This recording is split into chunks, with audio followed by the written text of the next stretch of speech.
a LitHub Radio podcast.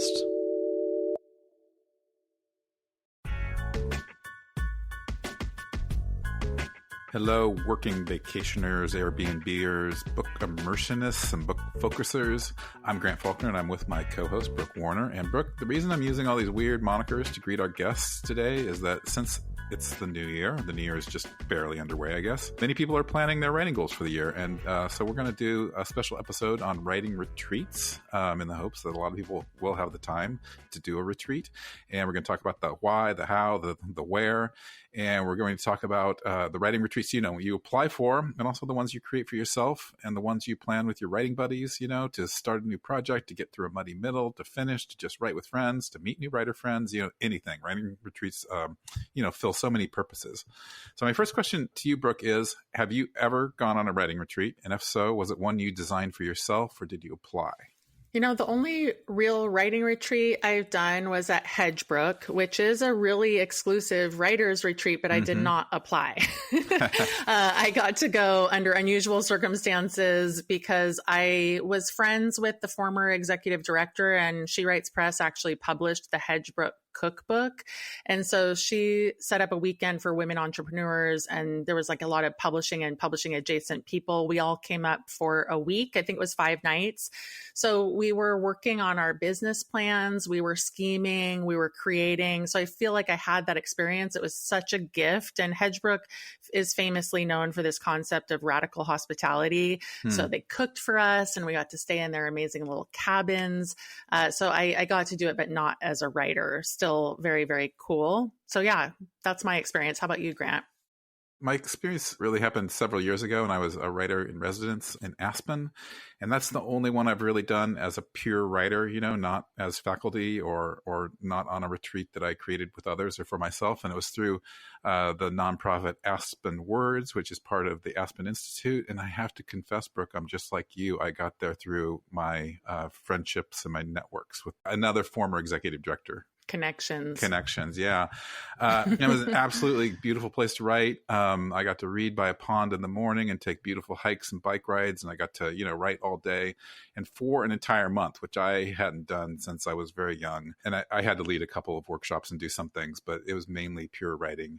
And then I was a writer in residence at Chautauqua Literary Arts for a week last summer, but that was less of a pure retreat situation because I was also teaching a class and I gave a reading or two, so it kind of felt like work.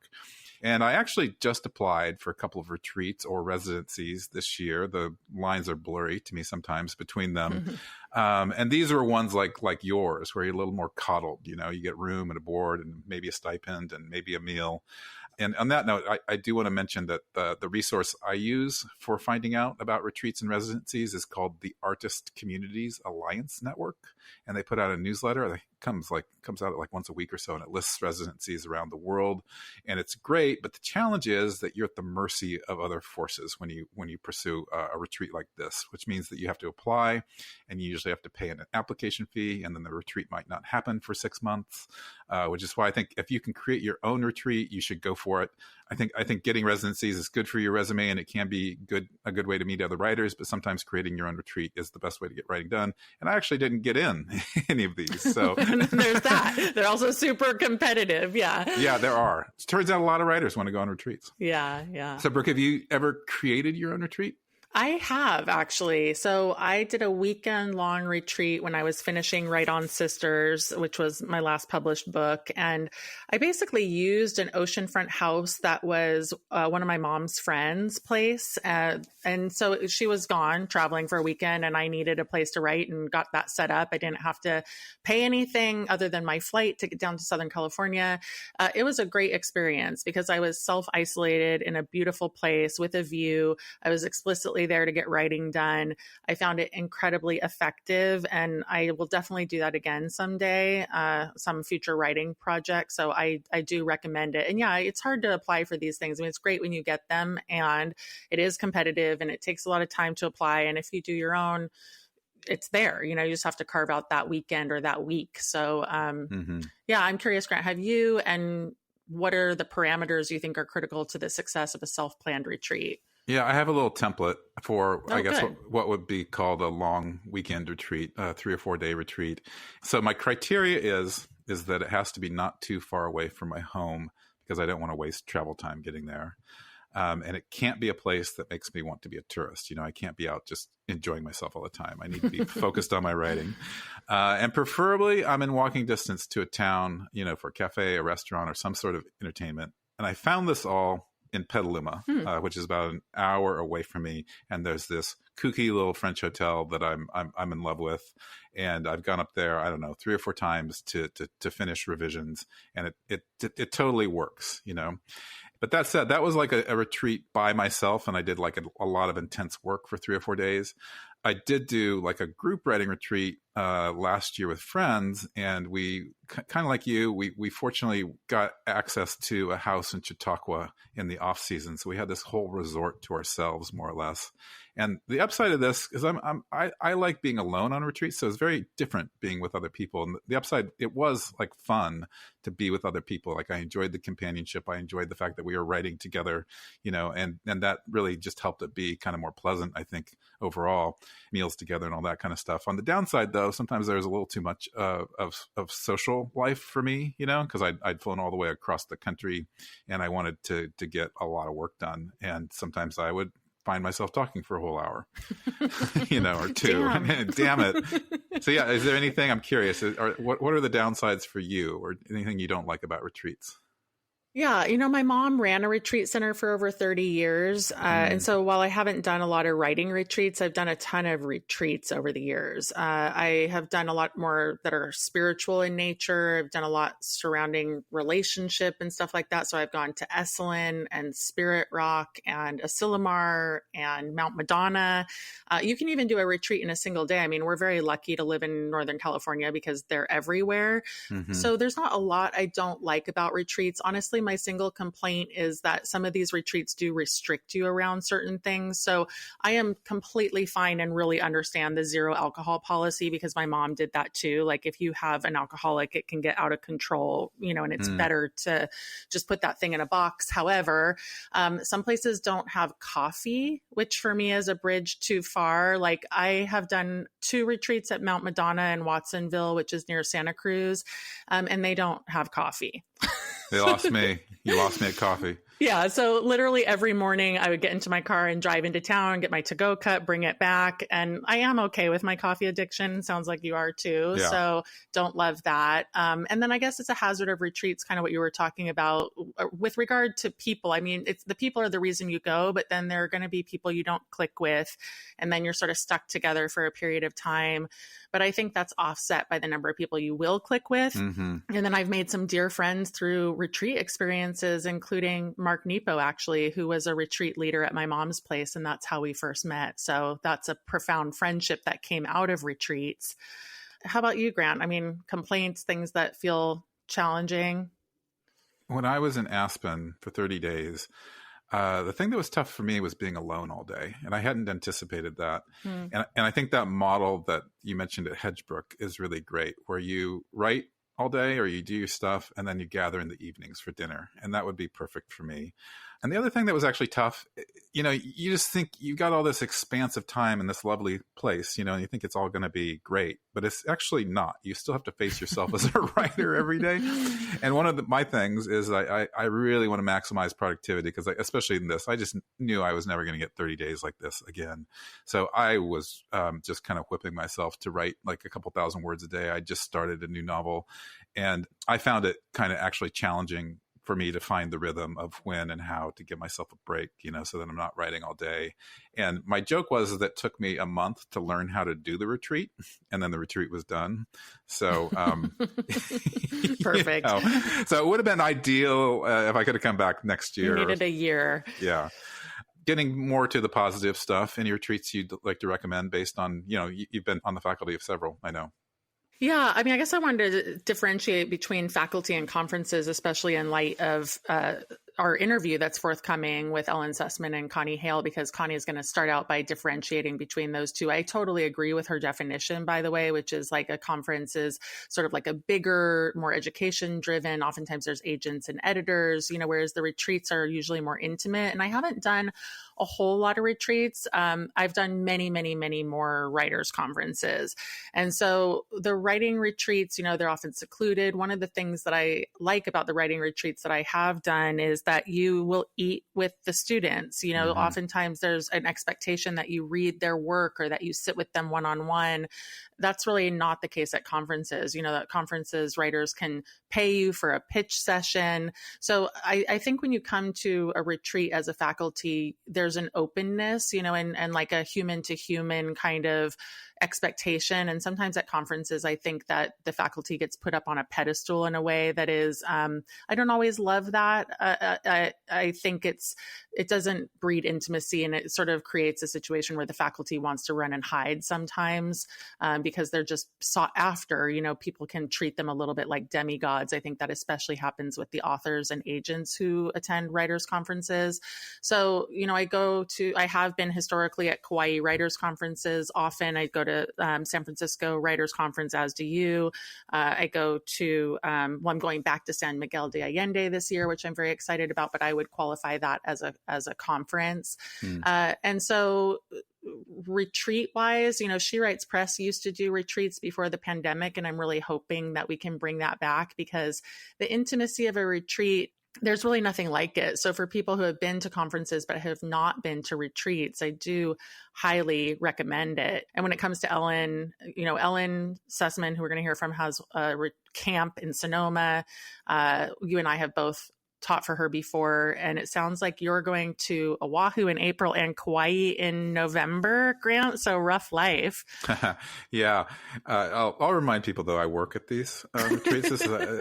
I do tell that to my wife and family as well. But no, I'm super excited. I have only been to Hawaii once, so to go twice in 1 year in any capacity is amazing. And like you said, I as faculty have, just benefited from everything that Ellen and Connie are going to talk about with their retreats. They're really amazing events. Like I presented at Ellen's Sonoma retreat, and I'm teaching at Connie's retreat in Oahu this April. But I'll let each of them tell more about those retreats. But they've been so thoughtful about the way they plan things and bring people together and create community, and that's the thing. Like organizers like them, they really are pros at that. And another retreat that really fits in the same genre as theirs is Lit Camp, which is led by Janice Cook Newman here in the Bay Area. And it's very similar. It's a 4 to 5 day retreat in a great location with wonderful food and amazing faculty. And I just always feel such a bond of community when I go to Lit Camp. And then I'll mention just one more, Wayfaring Writers, and was most recently in Oaxaca. I think they change locations every once in a while, but Cami Ostman, who was a guest on our show, she's the point person for that. And I went as faculty 1 year. And again, what was interesting about that is that you got to go on these like little field trips every day. So you'd write, meet with faculty, and then go on some special excursion. So Brooke, I know we are each going to be at the same, conference this summer. We'll be in, it's in July in Park City. So before we go to today's interview with Ellen and Connie, I wonder if you could preview Understory for our listeners. Yeah, we definitely wanted to do that because this is being run by our friend and colleague, Annie Tucker, who is a ghostwriter and editor. And so Understory will be this summer, July 24th through 27th at Park City, Utah, as you said. And what makes this a unique conference is that maybe it's blending conference and retreat. It's limited to 100 people, which means that participants can make more authentic connections. Honestly, a retreat that's like 60 to 100 people, it's not as big as you would think. Some of these huge conferences we go to will have 500 plus people at them. And then Understory is also aiming to be very craft-based, which means that the workshops are designed to help you develop your skills in areas of storytelling, no matter what genre you're writing or what stage of writing you're in. So definitely check it out. Park City is beautiful in the summer. There'll be lots of opportunity for outdoor activities. And also Annie is giving us a discount for right-minded listeners. So if you want to check out Understory Park City parkcity.com or email info@understoryparkcity.com and mention Right Minded. You will get $100 off, which is cool. And plus, Grant and I would love to see you there. It would be fun, and there's going to be a lot going on. So it's great. And there are so many opportunities to connect, and we're going to hear more about retreats in general, why to retreat, what the fuss is all about, right when we get back with Ellen Sussman and Connie Hale.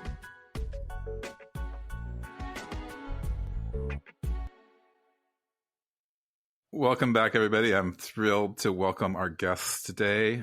Ellen Sussman is the author of 4 national best-selling novels, A Wedding in Provence, The Paradise Guest House, French Lessons, and On a Night Like This. Ellen is the co-founder and co-director, along with Elizabeth Stark, of the Sonoma County Writers Camp. And Ellen will tell you a little bit more about that, of course.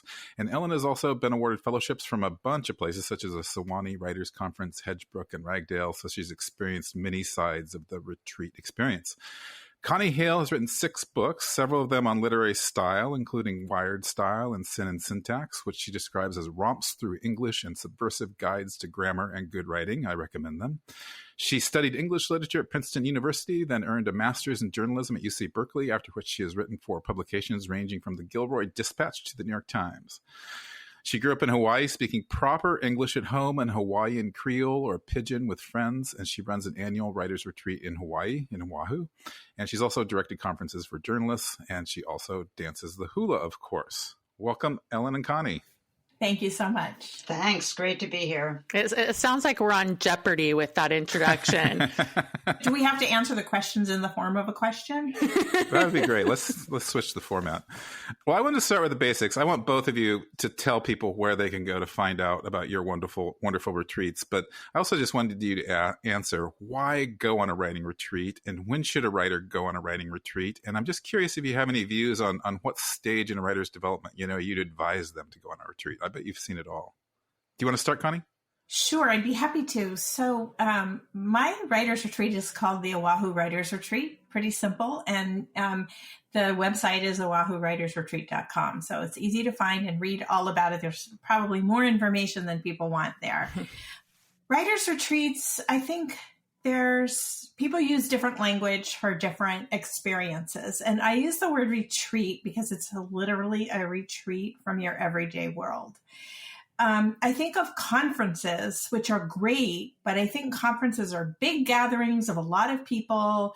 You may meet people, you may not meet the speakers at all. And conferences, in my experience, tend to focus not on craft, but on commerce. So a lot of the conversations are about how to break in, how to find an agent, how to do this, speed dating with agents, how to use social media in marketing. And we don't do any of that in my retreat. My retreat is focused almost exclusively on the craft of writing. And so to my mind, that's what distinguishes a retreat from a conference.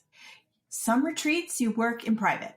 You just retreat and you're by yourself, and it's just time to work on your writing without all the banalities of life interfering. In some retreats like mine, you're able to gather with a relatively small group of people who are peers and some fabulous instructors, and you're able to spend a week working on the craft. In some cases, it's generative writing. You get prompts from your instructors and you write stuff that you didn't know you would write. In some cases, you may work on something that you already have in progress, but the idea is you're with a sympathetic group of people. You have their support, their attention, and the groups are small enough so that you can make meaningful connections and get a sense of community while you're there, and maybe the community lasts afterwards.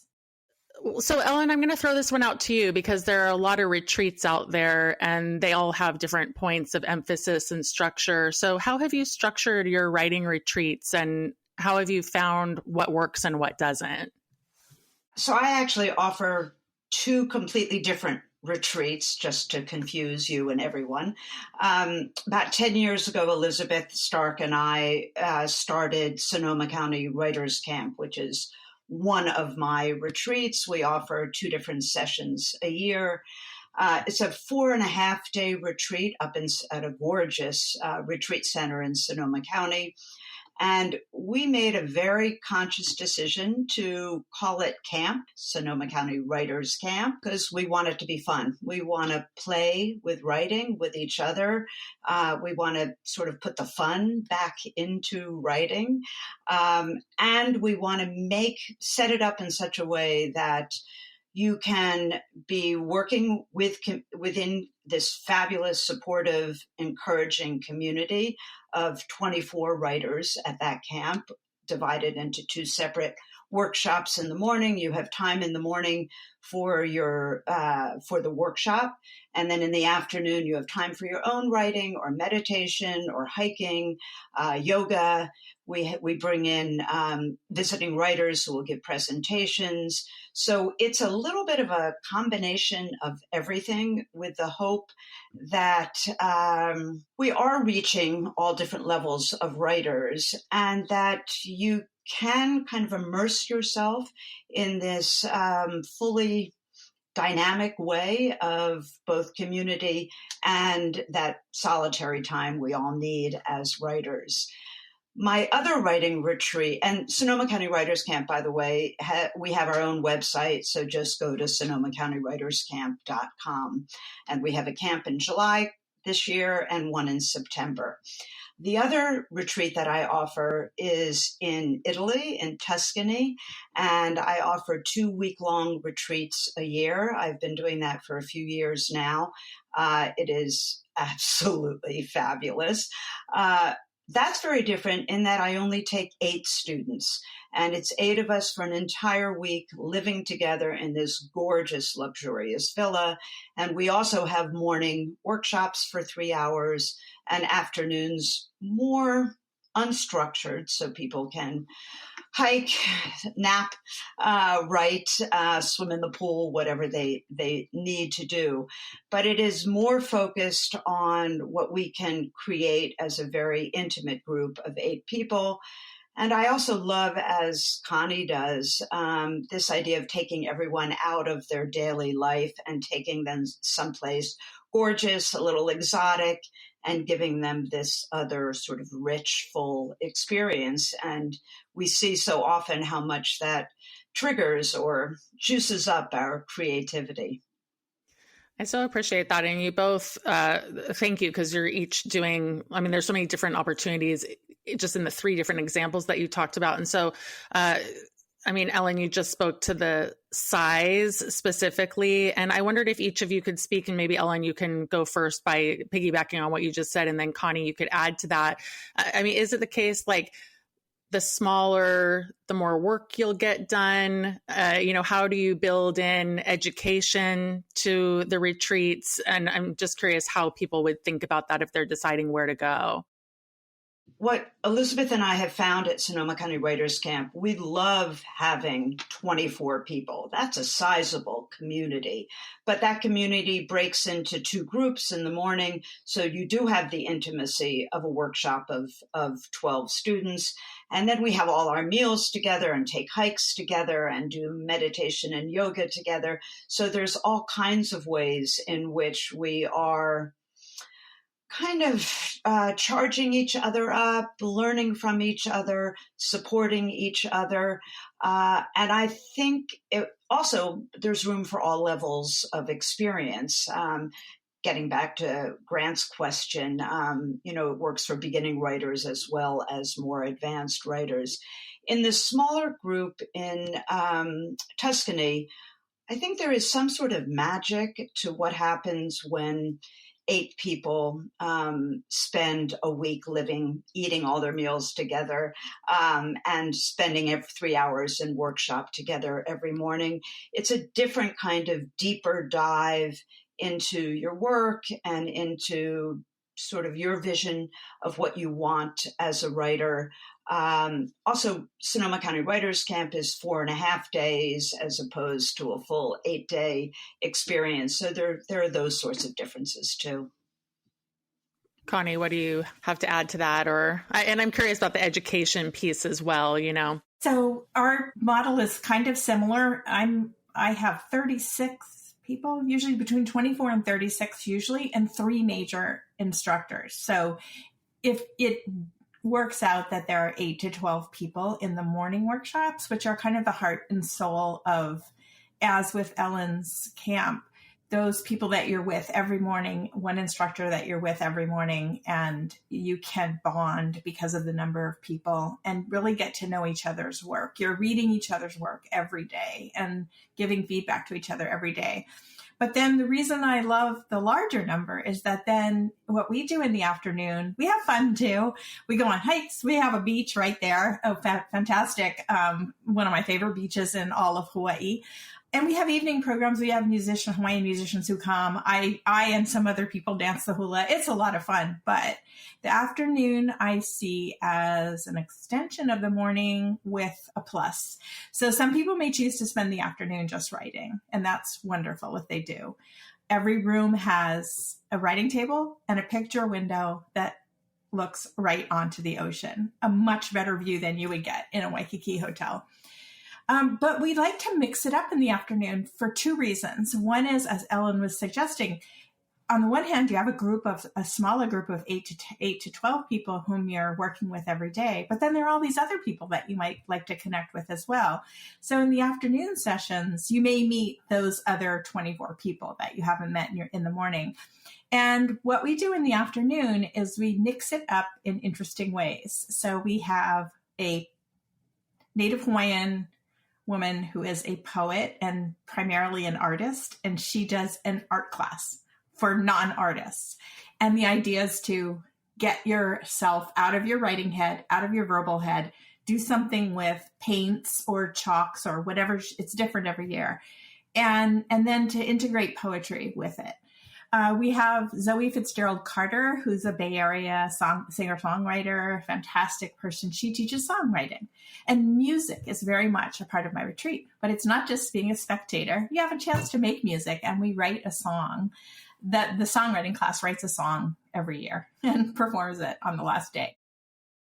I love how thoroughly you've each thought through your format of your retreat and how it all works. And I think we're living in this kind of interesting golden age of retreats. You know, there's just so many of them out there, and it's so dizzying. And there's so many different types of retreats for different types of people, which makes it very tough, I think, for a writer to pick one, especially if they're just kind of beginning and they don't have a whole network available to them. And you know, the retreats also come with a cost, you know, and sometimes they are quite expensive. So, Ellen, I wanted to ask you, how can a writer choose a retreat that fits their writing goals other than your retreat or Connie's? It's a really good question. You had asked in the beginning about our own experience with writing retreats. And for years, from the time I graduated college till even today, I love going on writing retreats of different kinds. And some of those have been to conferences. I agree with Connie. The very large conferences don't do it for me. You'll get smatterings of interesting presentations, but you don't get a sense of community, and you don't get a sense of that intimate connection to your work, your writing self, the project you're working on. But some of the retreats that I have done over the years have been similar to the ones that I've created. And it's been a really conscious effort on my part to make sure that Elizabeth and I, in the case of Sonoma County Writers Camp, and that I alone for the Tuscany retreats, am offering something that I think will work for all levels of abilities, writers coming in at different points in their careers. So I think what somebody really has to think about is, do they want lots of different lectures from lots of different people? They're not going to get that at the kind of retreat that Connie and I are talking about. Do they want a very small community that they feel comfortable with? So that's a sort of thing that somebody who's looking for a writing experience can decide, oh, do I want a critique workshop where somebody reads and critiques my work? Do I want the kind of generative workshop that Connie and I both offer? Do I want a specific focus on craft? Do I want lots of people or only a few people? Do I want lots of teachers or the more intense personal connection with a couple of teachers? I tried them all for so many years. And in the end, my helping to create these retreats has everything to do with what I knew worked best for me and for a lot of the writers around me. I think I'd like to add, as a way of complementing what Ellen says, so I agree with much of what she said and have thought through some of the same things. As a way of complementing it, though, I was a scholarship student in high school. I was a scholarship student in college, and I was a scholarship student in graduate school. I am a working writer, and I don't have much money. And I'm so eager to provide something for writers like me who don't have money, who don't do writing on the side and have a lawyer job, or who don't have an independent income. So that is actually something that I would say maybe the first thing you need to look at is, what are you paying for? In my case, we stay at an Episcopal church camp. It is funky. It's clean. It's absolutely clean, but the rooms are almost monk-like in their simplicity.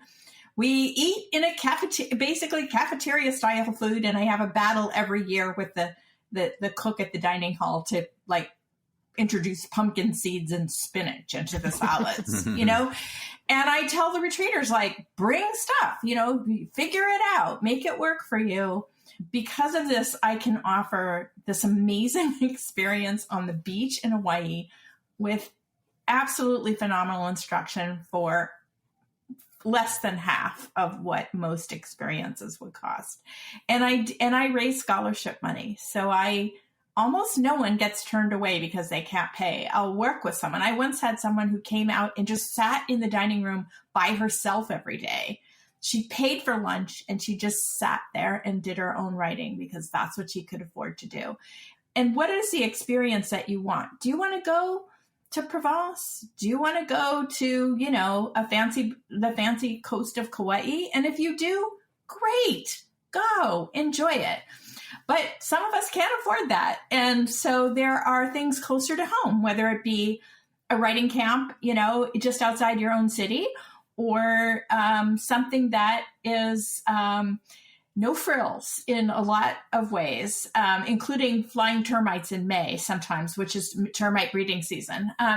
So I think that expense, and then the other thing, just piggybacking in a way on what Ellen said, is to look really closely at the faculty. Grant is going to actually ask you a question about faculty in just a second. So I'm going to put a pin in that and just ask something about conferences, because Ellen, you and I have taught together at conferences like Kauai and San Miguel de Allende. I mean, not taught together. We've both been on faculty. And so for people who are considering a conference as opposed to a retreat, and I really appreciate the differentiation that we're talking about here, I'm just curious what you feel like some of the pros are of conferences, since you have been faculty at so many over the years. And I'm sure, Connie, you have too. So just to give sort of the balance on that point. There are some advantages. You get to study with a lot of different teachers. You get to meet a ton of different students in both Kauai and I think in San Miguel. I'm not quite remembering. You can take 1 hour. Yes, but in both conferences, you can do you could do a master class with somebody for a week and a 1 hour class with somebody for a week.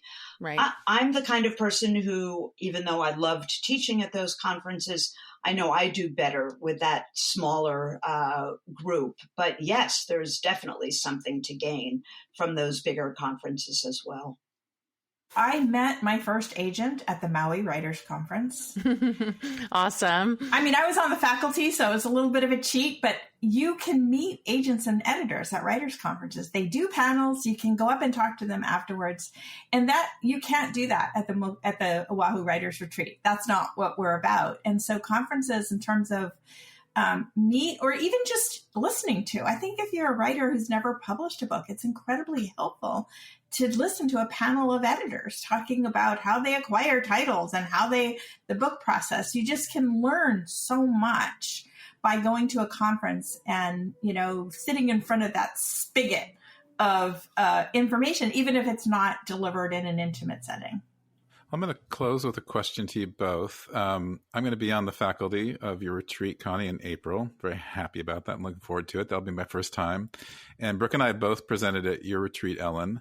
So I was wondering if you could tell us a little bit. We haven't talked about faculty too much. So could you each talk about the role of the faculty at your retreats? And I'm also curious if writers have to apply to come to your retreats or if it's open to all. At Sonoma County Writers Camp, Elizabeth and I are the main teachers. Everyone will study 2 mornings with Elizabeth and then switch and get 2 mornings with me or vice versa.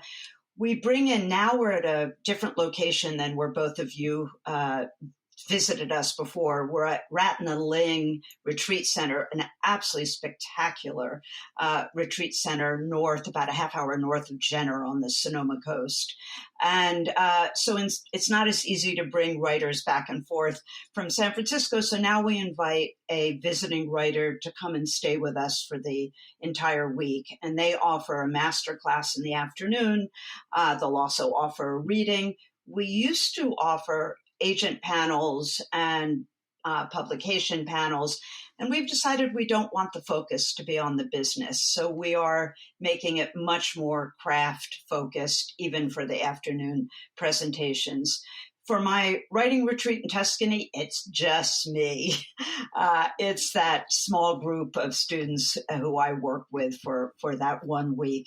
I wanted to say one more thing about the visiting writers, and also this refers back to what Connie was talking about before in terms of giving everyone a chance. At Sonoma County Writers Camp, we offer, these days it's 2 to 3 BIPOC scholarships every single session.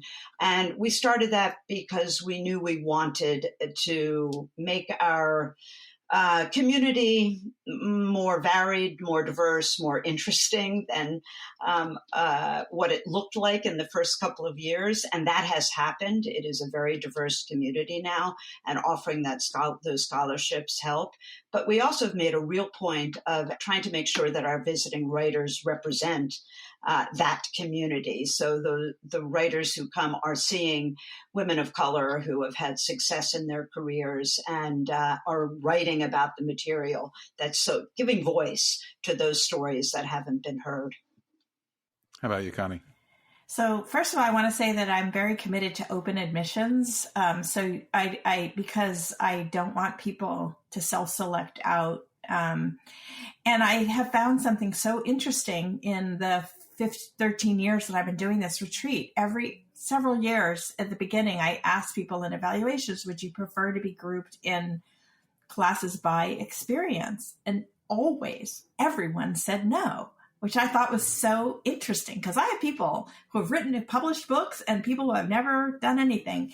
And I think that it, by having a mixed group, for the people who are starting out, they learn so much from fellow retreaters. And for the people who are already quite experienced, they have no anxiety. They're presenting their work and they don't feel this sense of competition. It's just everyone's at a different place. And we make a lot of that point at the beginning. Like, everyone is on their own place, on their own writing path. And where everyone else is doesn't matter. In terms of the faculty, I curate pretty carefully. So I read the work of the faculty and I make sure that they have written work that I respect in the genre that they're going to be teaching. And then I have a no assholes policy. So I'm glad I passed the test on that. Just barely. Yeah. It has taken 13 years, Grant. That's right. But I feel so strongly about not having prima donnas and having teachers who are really open-hearted and want to be there to teach, not to talk about their work and tell war stories. So I curate also in terms of their personal style. And then, of course, no one teaches at my retreat unless they have a lot of experience teaching, because it's hard to teach and it's hard to deal with a group of 8 people who are all at a different point in their career, all have different cycle. You just need a lot of classroom skills at a retreat. Ellen was talking about the challenge of living and eating and breathing with 8 people for a week. Well, it's hard to be a teacher at a retreat like mine if you have never experienced the classroom. So those there are sort of 3 components to the faculty whom I invite. Thank you so much for your generosity and just for sharing with us about how this all goes. And we encourage our listeners to check out all of those URLs, which we'll put in the show notes as well. Yeah, I hope our listeners attend your retreats this year. So thank you, both of you. Thank you. Thank you. We'll be right back with today's Substackin'.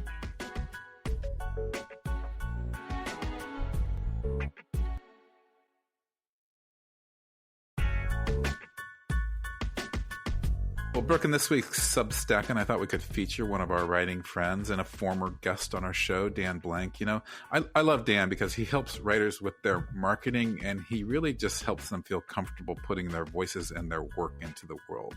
He just has such a nice touch, and I really admire, you know, his very human and personal approach to marketing, and he has a very thoughtful and helpful Substack newsletter, so I recommend it. And he recently, the most recent one I read was he published a year-end newsletter where he addressed the question of what makes you feel creatively alive with some of his clients. And I thought that would be a good subject for this podcast, since a successful writing retreat should also make you feel creatively alive. I'm always fascinated by how getting out of my routine and going someplace else is my answer to that question. You know, this past year, I felt most creatively alive on my train trip back to Iowa, where I was just staring out the windows, taking photos, and writing whatever occurred to me in that kind of dreamy space. So did you have any creatively enlivening moments like that in the past year? I guess I did when I went to Kauai in November, not so much at the conference per se, because to your point, I was working, but afterwards I did stay with my partner for 4 days, and it was a time of good generative work and creation, more on my business than my writing, but that still is very creative and creatively enlivening for me. It was wonderful, and it's just a kind of energy that I struggle to tap into when I'm at home. So yeah, I agree. Sometimes you got to get out of there. Dan said that in asking that question to writers, he's noticed three themes. He said nearly everyone describes a scenario in which they pushed themselves out of their comfort zone and took risks. 2, the outcome of taking the risk is rarely the main thrust of the story. It's usually the process of taking them that they remember most fondly. And then 3, when people finish their story, they've often got a big smile on their face. So I don't know if all 3 of those apply to my experience, but certainly the last 2 do. You know, I love the process of writing on the train and letting my thoughts meander with the train. And I definitely had a big smile on my face because it was a new experience for me. And I guess I pushed myself out of my comfort zone because it was the longest train trip I've ever taken. So it was a completely new experience, especially sleeping in that seat as a somewhat old man. So why don't we each take a story from Dan's Substack and share it for a little bit of writerly inspiration? Yeah, that's great. And we will put a link to Dan's Substack in the show notes, but it's called The Creative Shift, and we do both love it. And he's a good friend of ours. So I was touched by Jennifer Griffith's story about her memoir, Both Sides of Ben, Finding Love After Abandonment. At her book launch event, she brought her mom on stage and said, "My book is written to show you the power our mothers and maternal lineage have on the shape of our lives, to also demonstrate that everyone has a story to tell. Every story, no matter how ordinary, has value. Something happens when you write a book. At some point, it is no longer about you. Your story is not your own." The other day, someone asked me, "Why do you think your life is worth a memoir?" I responded, "Because I've lived." So I really love that moment and how Jennifer is confronted with, a judgmental question, right? Essentially. And then she quickly validates it. And I think that's really powerful and great modeling. Yeah. So Grant, how about you? Which story were you drawn to? Yeah, I liked KJ Del Antonia's story because she'd had all these book successes, and she had a big year in 2024 with the Hallmark Channel, releasing a TV series based on one of her books. So that was obviously enlivening. But KJ told Dan about how she'd worked long and hard on her latest book, only to put it in a box and move on, even after lots of writing, editing, and collaboration with partners. And she decided that the book wasn't going to work, which is really the toughest decision an author makes, and it's a good reminder that our biggest wins can be paired with our biggest creative challenges. And the important thing is to just keep going. And that is creatively enlivening unto itself. Yeah, isn't that true? Dan is so great at delivering that just keep going message, and that's our message as well. And one thing we know as writers is that we're going to face those creative challenges no matter what, which is why we show up week after week, Grant, to dig in and unearth tough topics and to try to help our listeners find solutions. So everybody, stay right-minded, and we will be back with you next week with more writing inspiration and more doses of inspiration for you.